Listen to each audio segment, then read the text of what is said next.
Ladies and gentlemen, boys and girls, children of all ages, what is up? The King of Lightning here today, bringing you guys One Piece, episode 669 review. Of course, episode link is going to be in the box below on both One Piece Official and on Crunchyroll.com. Now, this episode, it's simple. So this review, quick, very quick. Animation overall was, as usual, okay, subpar to okay.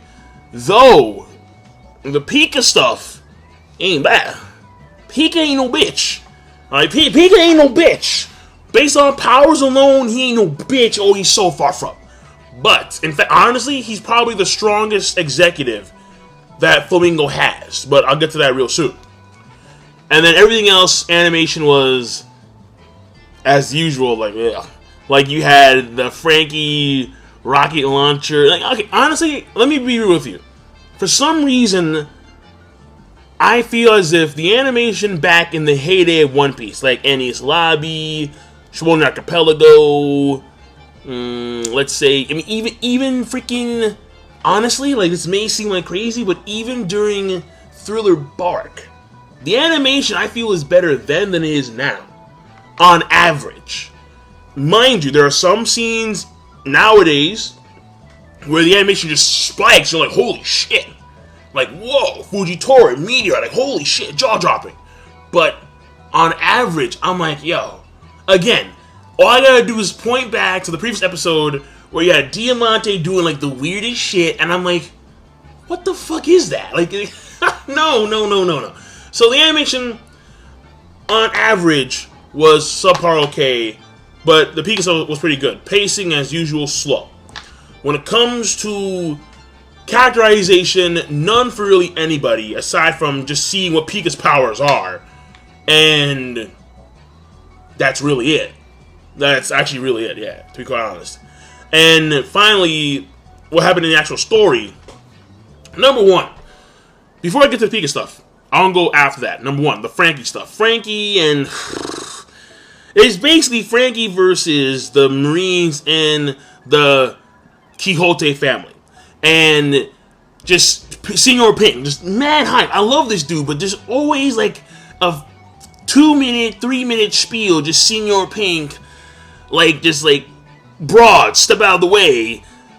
And then he's brushing his teeth with damn shoe brushes, and then he do all types of stuff. So, I'm not saying it's necessarily bad. I'm just saying, I get it. Like, he's hard-boiled. You don't have to keep on reinforcing the fact that he's hard-boiled. Let's move the fuck on. Because, honestly, this episode, I found it a little bit displeasing that there was no Sabo shit. There's no Sabo shit. I'm like, what the fuck? Give me Sabo. Sabo's in, give me Sabo. I mean, that's what I want to see, just all Sabo. Like, fuck it. If they had to do, extended filler fights with Sabo and Burgess and Diamante, fuck it, go, do it, man. Throw something in there. Give me something. So they focus a lot on that and the whole rocket launcher, like Frankie, yeah, they're just firing rockets, yeah. And I'm like, what? That's all I can say, man. Just and that was whatever. I mean, Frankie did play possum, but you know. Okay, not bad. Bringing it back, kind of, to the heydays when he was really fucking dirty. But, I mean, I haven't seen anything even on the same level as, that Fukudo shit. Which was, I'm gonna grab Fukudo's chain. No, I'm gonna use my, strong left or strong right, whatever. I'm gonna grab Fukudo's leg. And it's yo, we're gonna die together if you don't use your fucking goddamn Genpo, son. Yeah, you keep on kicking, motherfucker. I'm like, yo, that's that dirty Frankie. I'm like, oh, that was my boy back in the day. But now it's kind of it would have been cool if he, played at possum for a longer time. The Marines came to chain him, and he just started punching dudes in the balls. Yeah, that would have been my boy. But no. My boy's long dead. Now he's some cybernetic, fun kid robot, click and give me 3 seconds. Yeah. Now, the next thing is the whole, and actually this is predominantly episode. It's what's going on underground in the underground port. Pretty much the Tontara there. They have this super Tabasco thing that looks like a grave. They're gonna feed Sugar there, try and knock her out. But beforehand, you had, and by the way, it was pretty funny where you had Usopp like, yo, shut the fuck up, being damn too loud. And they're like, ah.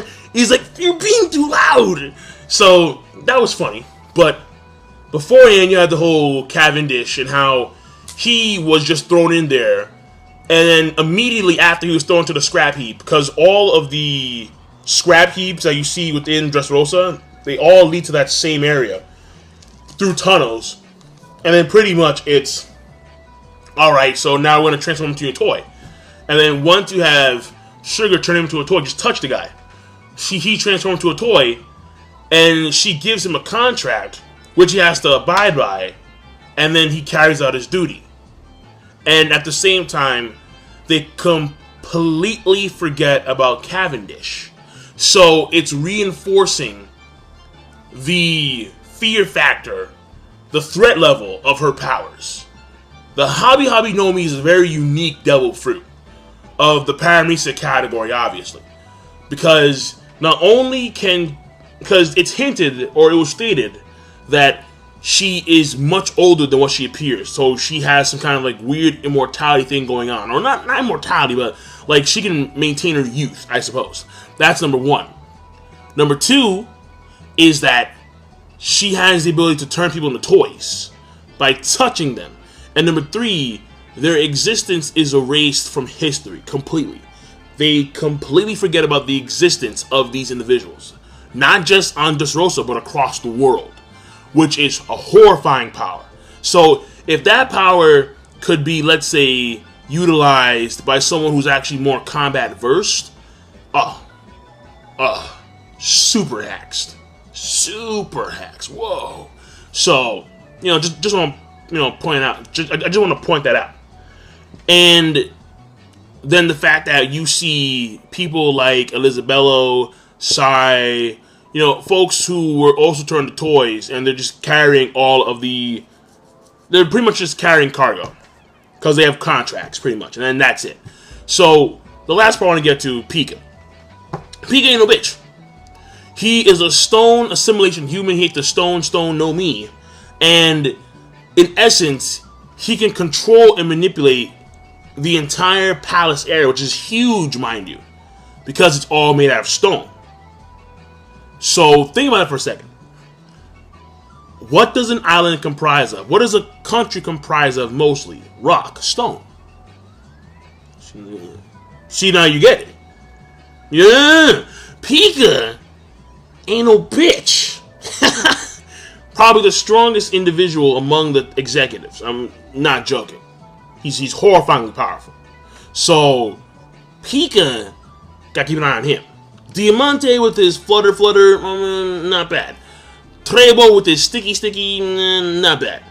Pika, whoa, like he on a whole new scale. Like, dog, what the fuck, man? Like, Luffy does his Gear Second, which, by the way, I still can't stand to this day.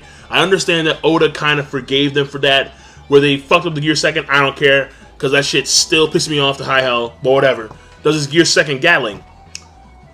And you think, okay, fine, so he's in the pieces. No, it doesn't matter. He just comes out somewhere else. This guy's a monster. Just a bona fide monster. But overall, that's it. The episode, it was okay plus because Pika stuff. The only reason I'm giving okay plus because Pika. That's it. If there was no Pika shit, then okay subpar plus. To be quite honest with you.